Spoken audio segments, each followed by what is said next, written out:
Halo, assalamualaikum warahmatullahi wabarakatuh. Perkenalkan, saya Fajri Awaludin dengan NIM 120700742. Di sini saya akan mempresentasikan tugas akhir dari mata kuliah Machine Learning, yaitu saya memilih untuk mengambil tugas progres TA, yaitu mengenai prediksi usia dengan gambar citra wajah untuk aplikasi streaming video berbasis Android. Nah, di sini saya akan mempresentasikan dengan beberapa tahap, yaitu yang pertama tentang pendahuluan, rumusan masalah, penjelasan data, pelatihan dataset, lalu uji model data latih. Nah, pertama-tama kita akan memaparkan pendahuluan terlebih dahulu.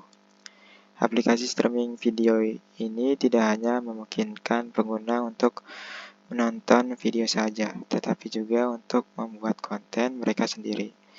Selain aplikasi streaming, banyak media sosial juga telah menambahkan fitur streaming video, termasuk aplikasi yang sedang populer saat ini, TikTok, IG, Facebook, Twitter, dan lain sebagainya.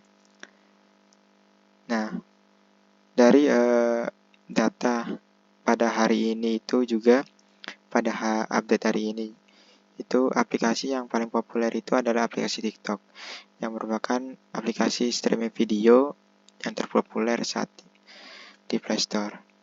Nah, namun algoritma dari aplikasi sosial media ini kebanyakan memakai berdasarkan perilaku pengguna. Jadi konten-konten yang ditampilkan itu sesuai dengan minat penggunanya. Namun karena hal itu tidak adanya filtering konten dewasa pada aplikasi tersebut, sehingga ketika ada anak kecil yang tidak sengaja meminjam HP lalu membuka aplikasi tersebut, bisa saja nanti akan terpapar dampak negatifnya. Nah, seperti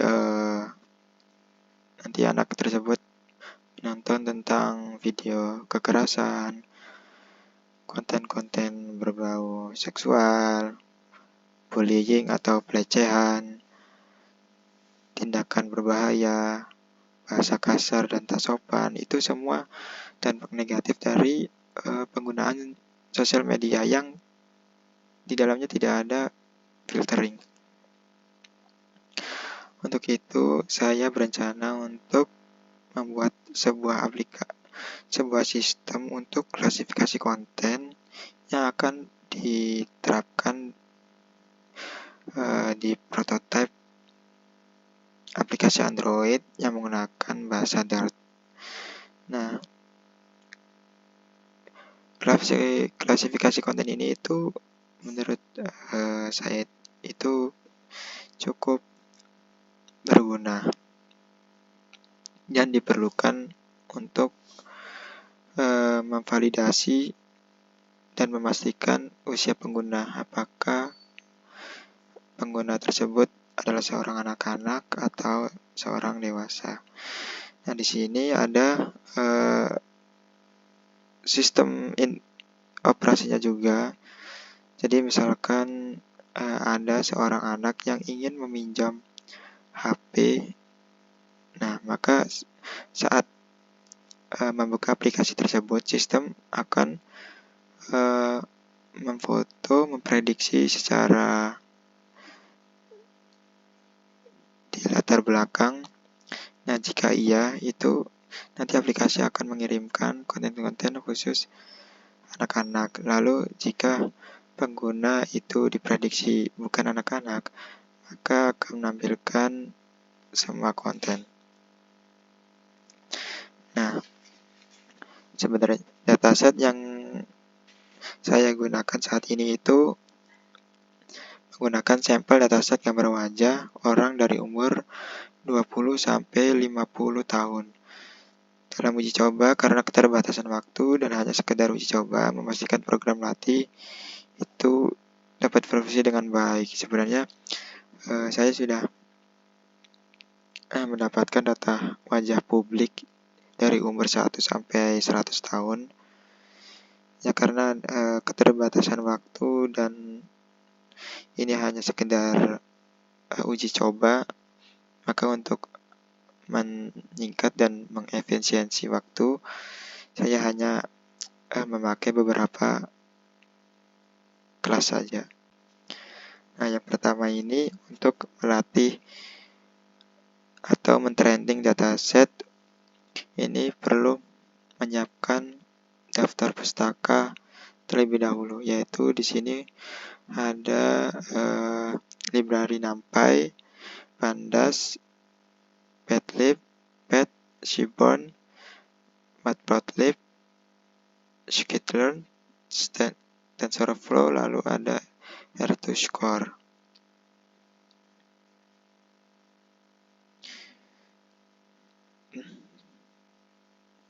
Nah, jadi keseluruhan pada codingan ini itu nanti akan menyediakan alat-alat untuk analisis data, visualisasi, dan pembangunan model, terutama untuk tugas prediksi usia, menggunakan TensorFlow dan evaluasi model menggunakan metrik R2 dari Scikit-learn. Lalu di sini ada penggalan codingan. Ini tuh untuk mengkonfigurasi untuk menghitung root mean squared error atau yang disingkat RMSE. Ini digunakan sebagai pembanding untuk mengevaluasi seberapa baik model aktual memprediksi variabel target usia dibandingkan dengan pendekatan yang sangat sederhana, yaitu hanya memprediksi nilai rata-rata dari variabel target. Lalu, nah untuk hasilnya ini sistem ini berjalan dengan baik walaupun hasil training kurang bagus yang dikarenakan memakai sedikit database. Dan jadi hasil RMSI ini itu saya dapatkan dengan nilai 80,9810. Lalu di bawahnya ada codingan untuk mengkonfigurasi beberapa callback dalam pelatihan model menggunakan TensorFlow. Nah, callback ini itu untuk memberikan cara untuk menyesuaikan perilaku model selama pelatihan. Nah, dalam codingan ini itu nanti dataset yang telah dilatih itu akan disimpan dengan format H5 pada direktori ini, model hasil latihan. Nah, saya sudah membuat dan mengekstraksikannya menjadi prediksi umur data 5, yaitu sesuai dengan codingan yang telah ditentukan ini. Lalu selanjutnya setelah mendapatkan model dataset yang sudah dilatih, ini saya akan mengujikan sistem ini apakah berjalan baik ataupun tidak. Nah, di sini dapat dilihat bahwa sistem ini dapat berjalan dengan baik ya walaupun hasil prediksi kurang sesuai dengan usia aslinya. Nah, bisa dilihat juga kan umur di sini itu memprediksi bahwa saya itu berumur 25 sampai 30 tahun yang harusnya berumur 21 tahun. Nah, seperti itu saja presentasi dari saya, kurang lebihnya saya mohon maaf. Terima kasih. Wassalamualaikum warahmatullahi wabarakatuh.